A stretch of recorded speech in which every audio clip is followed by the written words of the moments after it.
Okay, students, today we are starting topic that is the drugs acting on blood and blood forming organs. So in that the first chapter is coagulants and anticoagulants. So coming to introduction, what do you mean by clotting or coagulation is in the blood vessels, the blood normally circulates in a fluid state. But if it is drawn from the body and kept for few minutes, it gets thickened and forms a gel that is called clot. Okay. So what is clotting and coagulation is in the blood vessels, the blood normally circulates in a fluid state. If it is drawn from the body and kept for few minutes, it thickens and forms a gel that is called clotting or coagulation. So if the clotting takes place abnormally in an intact blood vessel, it is called as thrombosis. And if it takes long time to get clot, that is called hemorrhage. The thrombus which is swept away in its blood from the site of formation, that is called embolus. So embolus is nothing but if the thrombus gets shipped from its site of formation, it is called as embolus. Now, before understanding the coagulation mechanism, you should all know the clotting factors.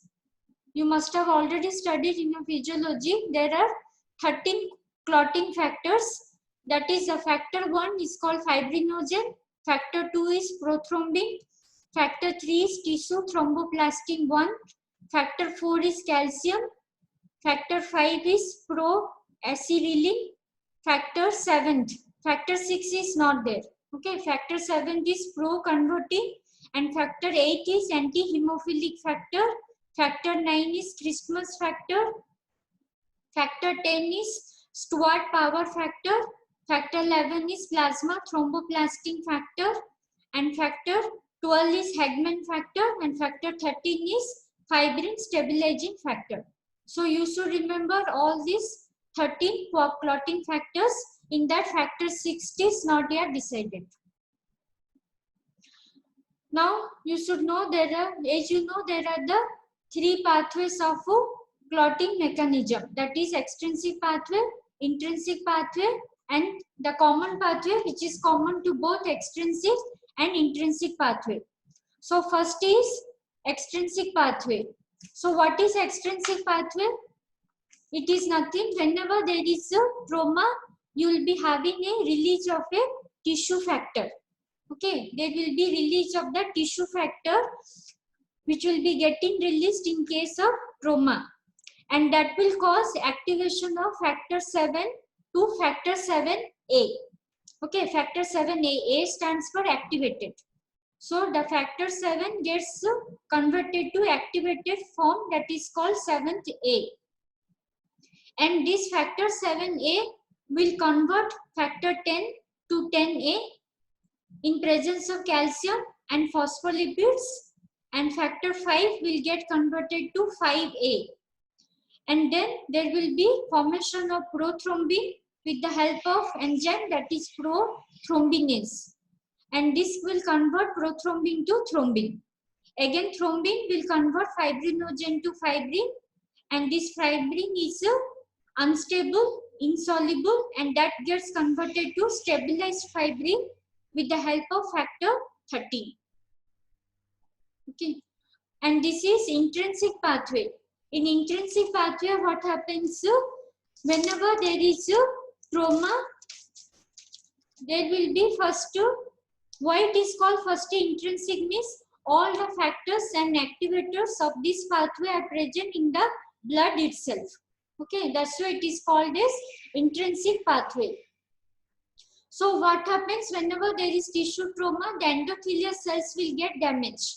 Okay, there will be damage of the endothelial cells, and the blood will come in contact with the collagen which is present in that damaged vessel lamina.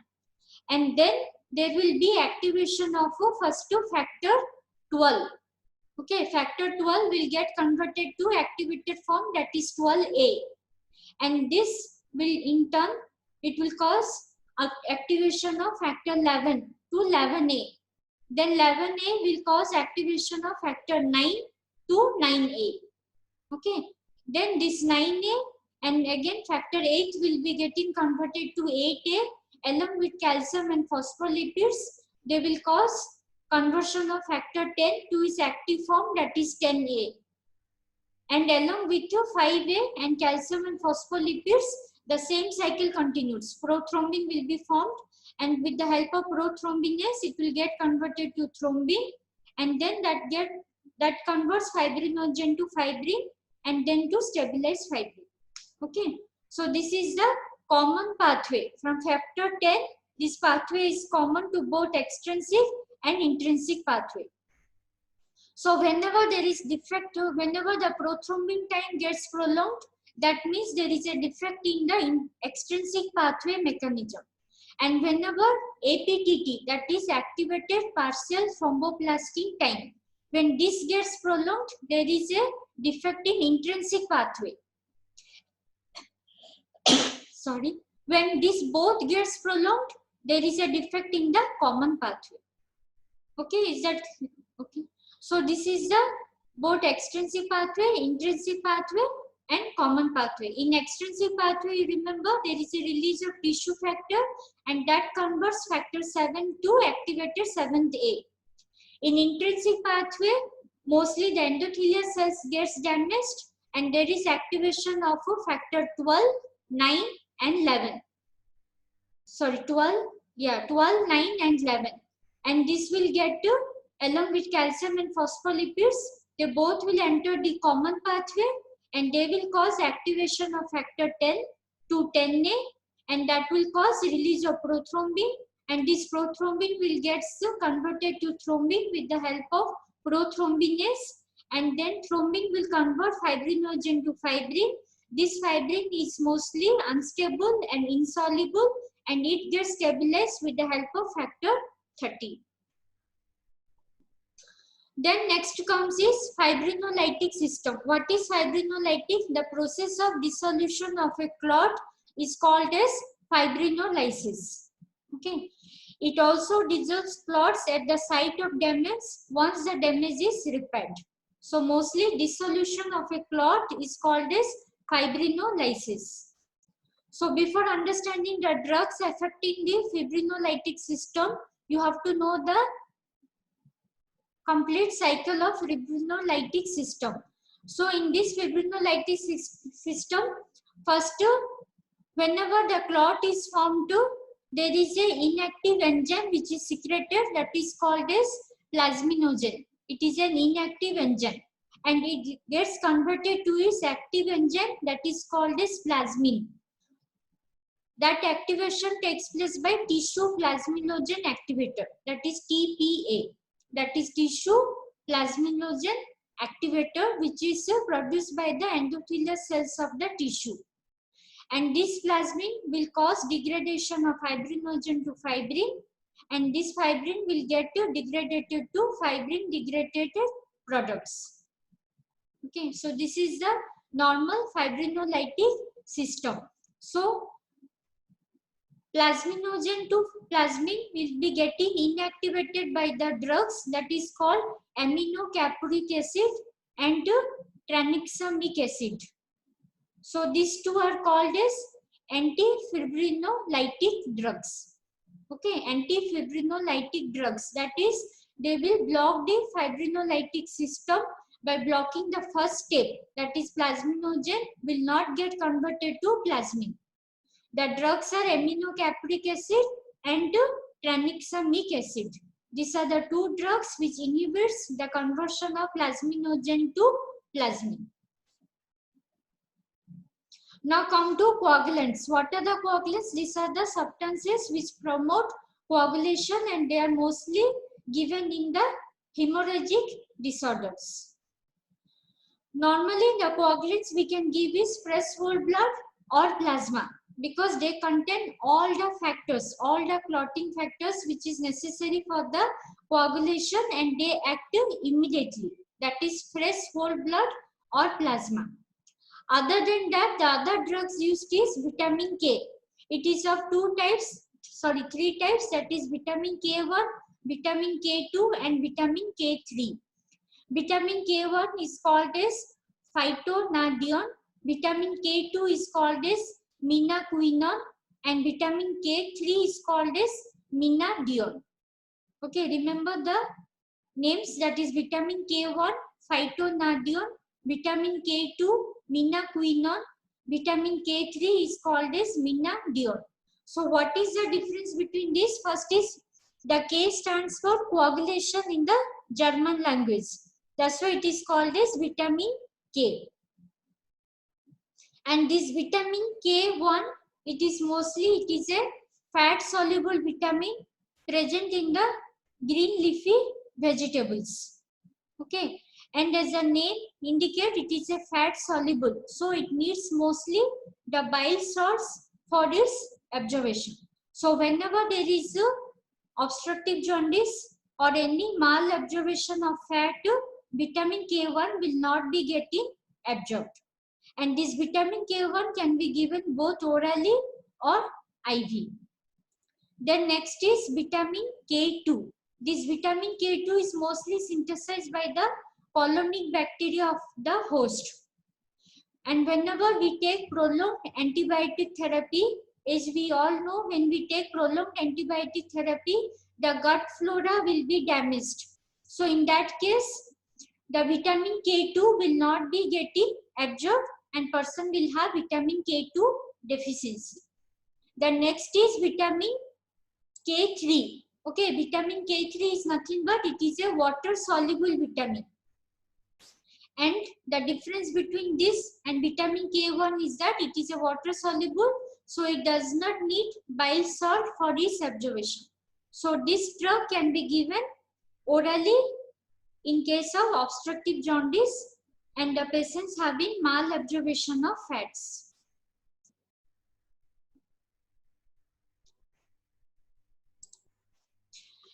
So that is the first vitamin K, which acts as a coagulant. Then next other systemic procoagulants will be your plasma fractions, desmopressin, antifibrinolytics, and other miscellaneous drugs. Detail I will tell in next slide.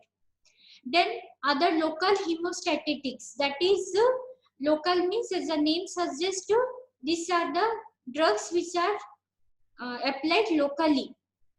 Wherever there is wound or any tooth extraction, all this procedure we apply locally to promote coagulation.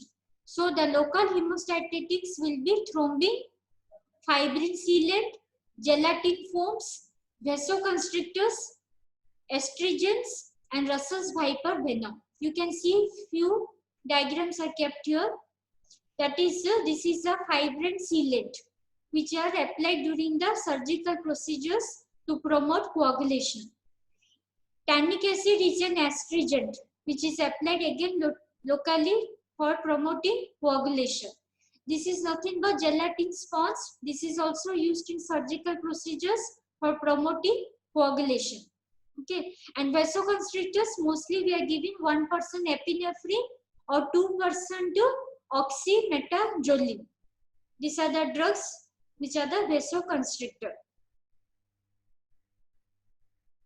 Next, vitamin K, as I told, it is a fat soluble vitamins and mostly it is found in liver, leafy vegetables and pulses. And what is the role of vitamin K? It is necessary for the synthesis of the clotting factors, mostly factor 2, 7, 9 and 10. And vitamin K2, as I told, it is normally produced by colonic bacteria of the host. Then what is the mechanism of action of this vitamin K? Normally this vitamin K is required for the synthesis of the 4 clotting factors, that is factor 2, 7, 9, 10 in liver. And these coagulation factors, they are biologically inactive. So to become active, they have to undergo gamma carboxylation of these factors. Okay.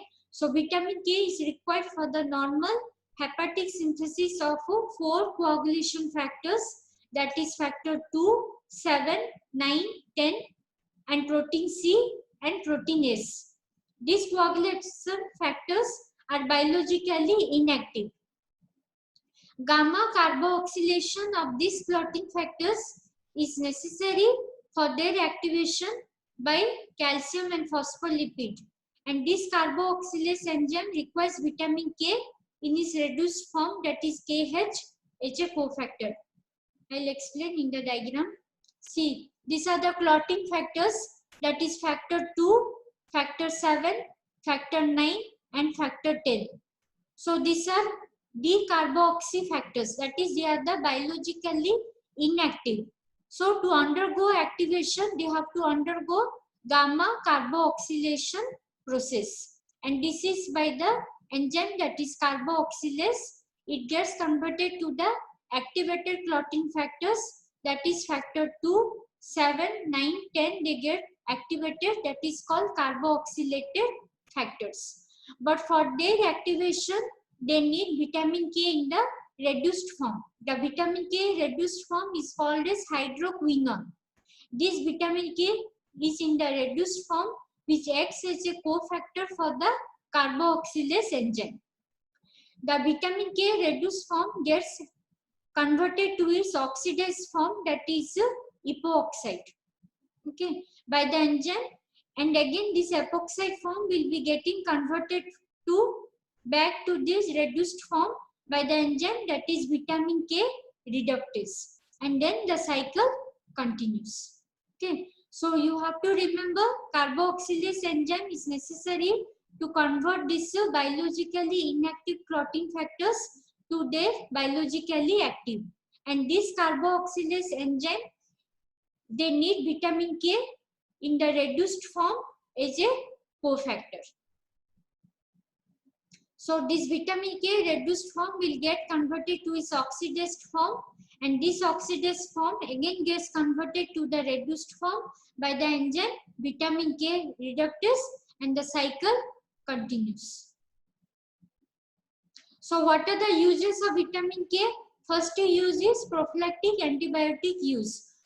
When you take prolonged antibiotic therapy, the gut flora will get damaged too, and the colonic bacteria will not be able to synthesize the vitamin K.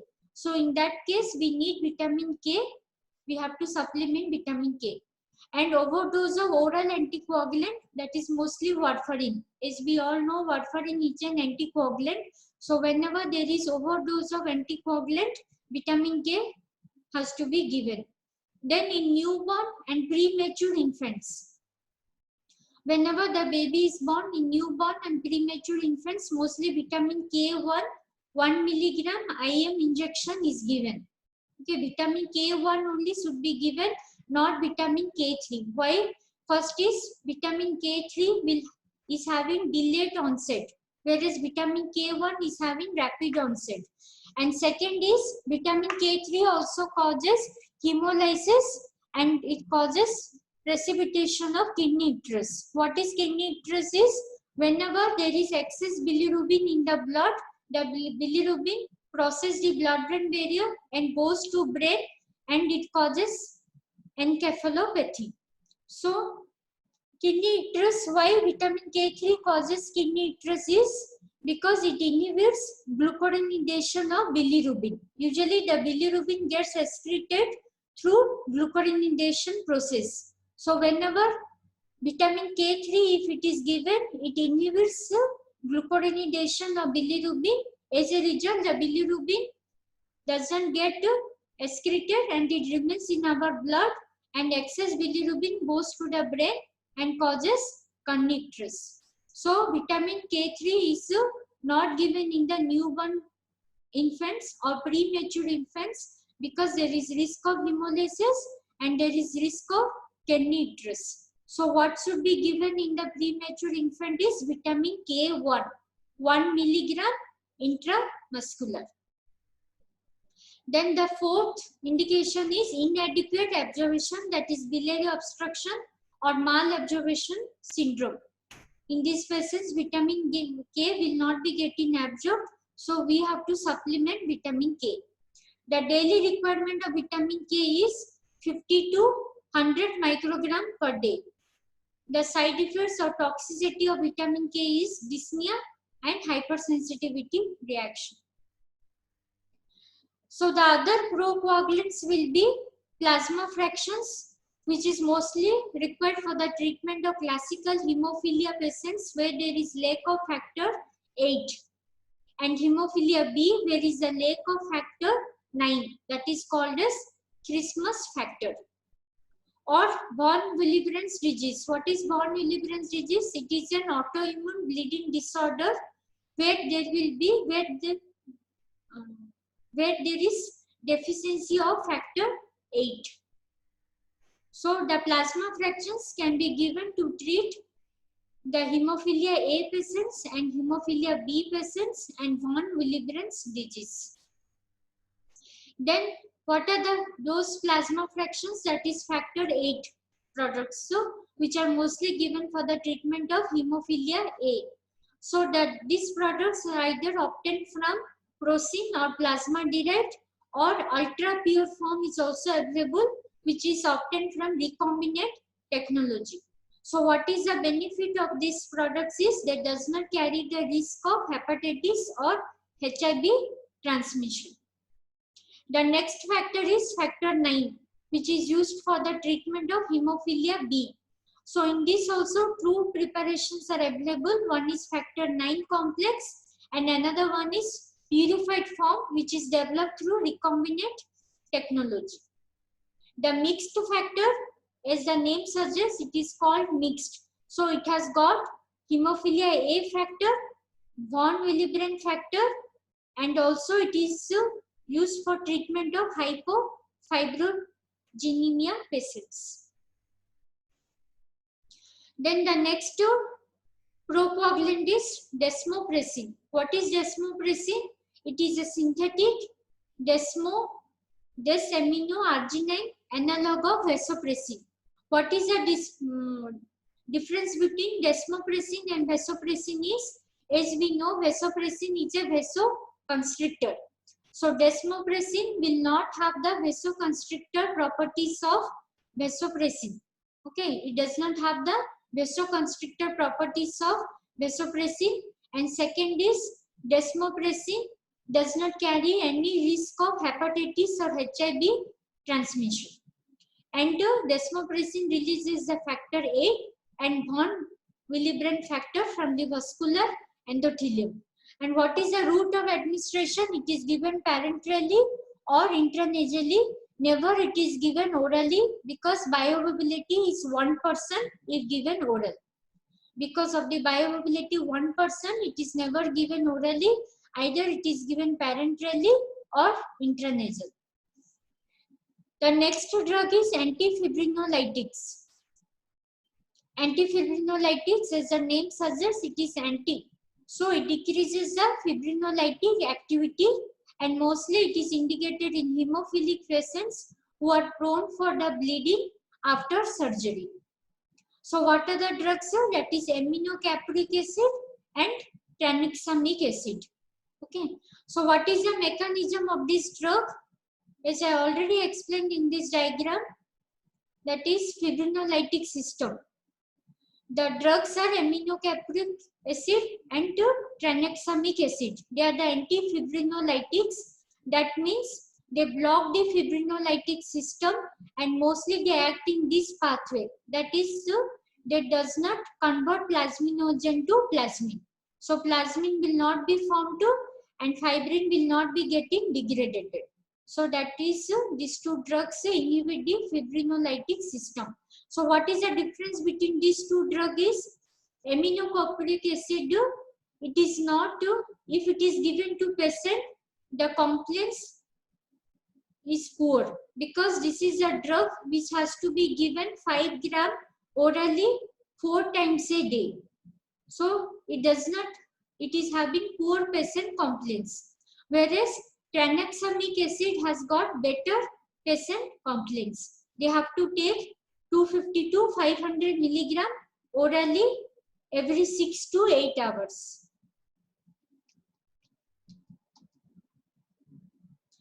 The next drug is aprotinin, which is also an anticoagulant, and mostly it is used for treating hyperplastic plasminemia because it inhibits plasmin and platelet activation. So we can use in hyperplasminemia diseases.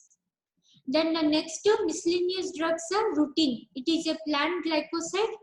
It is used to prevent bleeding with vitamin C. The next drug is ethamsilate. Okay, you have to remember ethamsilate has not got no antifibrinolytic activity. It only causes capillary wall stability because they have got anti-hyaluronidase activity and they inhibit prostaglandin I2. As we all know, prostaglandin I2 mostly causes it inhibits the platelet aggregation. So this drug inhibits PGI2 synthesis and they promote the platelet aggregation.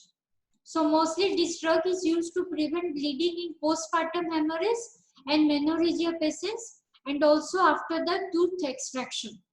The dose is 250 to 500 milligrams 3 times daily.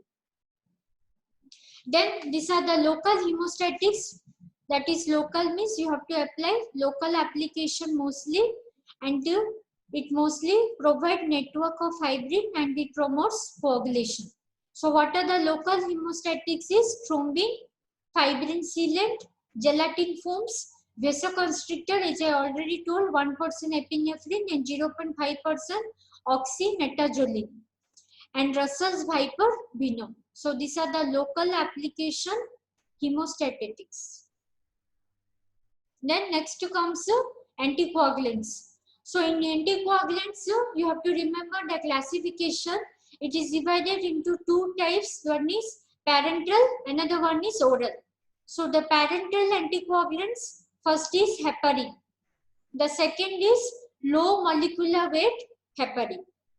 Low molecular weight heparin, the drugs are enoxaparin, dalteparin, ardiparin, nitroparin, rebiparin. You can remember 3 to 4 drug names and all the drug will end with the suffix that is PARIN.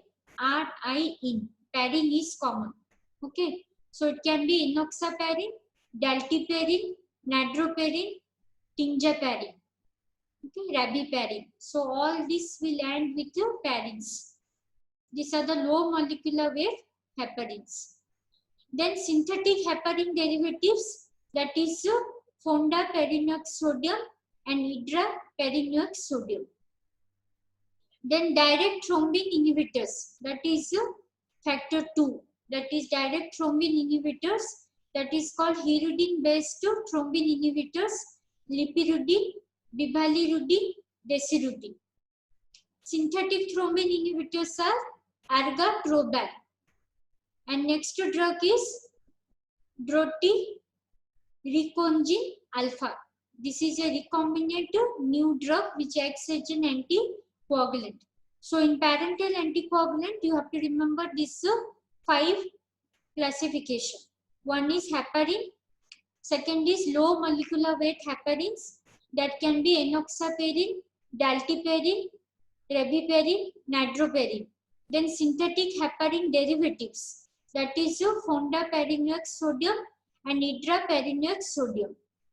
Then direct thrombin inhibitors, that is hirudin based thrombin inhibitors, that is lipirudin, bivalirudin, desirudin. Next is synthetic thrombin inhibitors, argatroban, and then recent recombinant technology drug is drotirecongin alpha. Okay, so these are the parenteral anticoagulants. These are the oral anticoagulant drugs which I will teach in next class. So first comes your heparin, which is a first parenteral anticoagulant. Why the name is heparin? Because it is extracted from the liver, that is hepatic tissue. So it is called as heparin. And it is a mixture of sulfated mucopolysaccharides and it has got molecular weight of 10,000 to 40,000. And it is a electronegatively charged acidic polymer.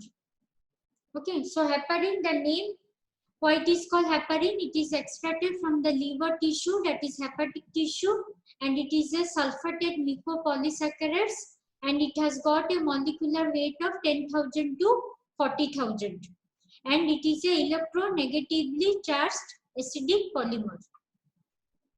Then what is the source of the heparin? Mostly it occurs in the mast cells which are bound to the glandular proteins, and the richest source of heparins are lung, liver and intestinal mucosa. Commercially, it is produced by the ox lung and pig intestinal mucosa. Then what is low molecular weight heparin? It is isolated from the standard heparin, and as the name suggests, it is low molecular weight. So the molecular weight is low compared to the standard heparin, and it is isolated from the standard heparin by the process gel filtration chromatography or precipitation with ethanol or nitrous oxide, or by using other enzymatic and chemical reagents. So it differs from standard heparin by the pharmacokinetic property and by its mechanism of the action. Now coming to mechanism of action of heparin. See, this is the mucopolysaccharide chain. Okay. And the heparin, as I already told, it is a electronegatively charged molecule. So you can see it is negatively charged. So what does the heparin do is, first you have to know there is a antithrombin 3. This antithrombin 3 is a endogenous natural anticoagulant. Okay, in our body it is a natural anticoagulant. It has its anticoagulant activity by inhibiting the clotting factors, that is factor 2A and factor 2A and factor 10A. Okay, antithrombin 3, it is a natural anticoagulant which acts by inhibiting clotting factors, that is factor 2A, which is called as thrombin, and factor 10A. This heparin will increase the antithrombin 3 activity by increasing its inhibitory activity against factor 2A and 10A. But heparin increases antithrombin 3 inhibitory activity more towards factor 2A than factor 10A. Okay, the inhibitory activity will be more towards the factor 2A compared to the factor 10A. So how it does is, see, antithrombin 3 is a positively charged molecule. So it goes and binds to the negatively charged heparin. And simultaneously the factor 2A, that is thrombin, also binds to the negatively charged heparin molecule. So after this binding, after the antithrombin 3 binds, the heparin molecule will cause some conformational change in antithrombin 3 and make this reactive site to go and bind to the factor 2A. So now the antithrombin 3 and get binded to the factor 2A and forms a ternary complex. So antithrombin 3 and factor 2A, they form the inactive complex. Okay. So after the inactive complex forms, the heparin will get released. You can see there is no more heparin. Here heparin is there, but in this diagram heparin is not there. The heparin gets released and it gets ready to go and bind again to the antithrombin 3 and the cycle continues. Similarly, the factor 10A also gets bind to antithrombin 3. But what is the difference between factor 2A and factor 10A is that the factor 2A binds to antithrombin 3, but it also gets bind to the heparin side chain. But factor 10A, it binds only to the antithrombin 3. It doesn't get binds to the heparin side chain. only it gets bind to the antithrombin 3. There is no binding of factor 10A to the heparin side chain. That is a difference between the binding of factor 2A and factor 10A. So the mechanism of heparin, how it acts as an anticoagulant is, it accelerates or it increases the antithrombin 3 inhibitory activity towards factor 2A and factor 10A, but the inhibition towards factor 10A is more compared to factor 10A. So the heparin is a negatively charged molecule, antithrombin 3 is a positively charged. Similarly, factor 2A also is a positively charged. So they both go and bind to the heparin, which is negatively charged molecule. And after the binding takes place, the heparin will cause some conformational change in the antithrombin 3, and the site gets reactive and it gets bind to the factor 2A complex. So antithrombin 3 and factor 2A complex gets binded, and this complex is called as ternary complex. After that, the heparin will get released to only these two is inactive complex. The heparin will not be there. It gets released and then it gets ready to bind to again antithrombin 3 and the cycle continues. The factor 10A also binds to the antithrombin 3. The difference is that factor 10A will bind only to the antithrombin 3 molecule, not to the heparin side chain. That is the difference between 2A and factor 10A. Coming to low molecular weight heparin. Low molecular weight, as you can see, it is a short chain because the molecular weight is low, whereas the heparin, it is a long chain. So low molecular weight heparin, similar mechanism, the antithrombin 3 will come and bind, there will be a conformational change, and factor 10A will go and bind to this site, and there is a formation of the inactive complex. The difference you have to remember is that in low molecular weight heparin, factor 2A will not bind. The factor 2A will only bind to the heparin molecule. Factor 10A will only bind to the low molecular weight heparin. Factor 2A will never bind to low molecular weight heparin. Why so? Because low molecular weight heparin, it is shorter in the length. So it can only bind to the, at one time it cannot bind to antithrombin 3 and factor 2A. It can only bind to the one molecule, that is antithrombin 3 and 10A.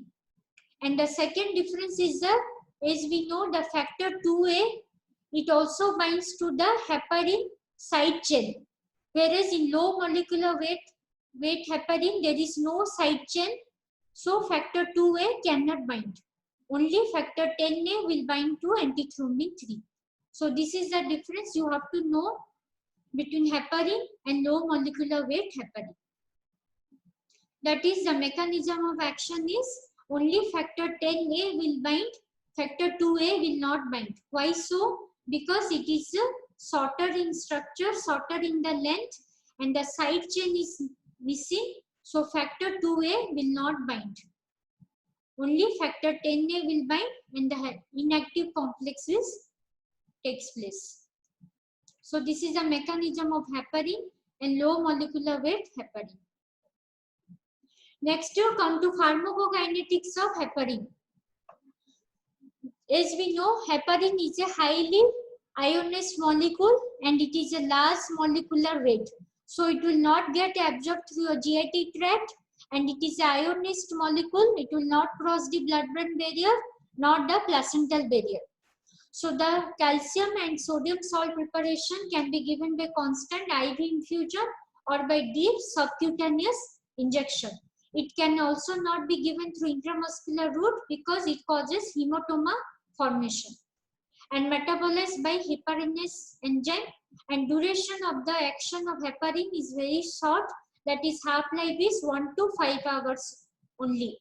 So the dose has to be adjusted so is that the whole blood clotting time is raised to 2 to 3 times more than normal, and APTT, that is activated partial thromboplastin time, is raised to 1 to 1.5 times of normal value. The normal value of the clotting time is 2 to 8 minutes, and the normal value of APTT is 60 to 80 seconds. So low molecular weight heparin is, the heparin molecule has been fractionated and get converted to low molecular weight heparin. Heparin molecular weight was 10,000 to 40,000. The low molecular weight heparin weight will be 3,000 to 7,000. And the difference in mechanism of action is heparin causes inhibition of both antithrombin 3 mediated inhibition of factor 2A and 10A, but more inhibition is towards factor 2A. But low molecular weight heparin, it selectively inhibits only factor 10A. It has got little effect on 2A and platelet functions.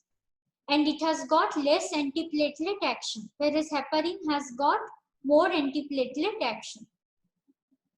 So these are the low molecular weight preparations, that is enoxaparin, dalteparin, tinjaparin, ardiparin, nandroparin, rabiparin. So what are the advantages of a low molecular weight heparin compared to heparin? It has got better subcutaneous bioavailability, and T-half is longer in low molecular weight heparin, whereas the heparin you are having shorter half-life. Because T-half is longer, you can give only once daily subcutaneous.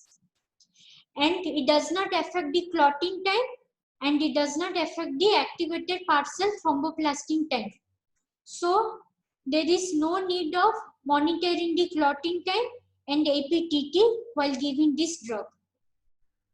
And those can be calculated on weight basis. That means heparin was only given in the units, whereas low molecular weight heparin can be given in milligrams.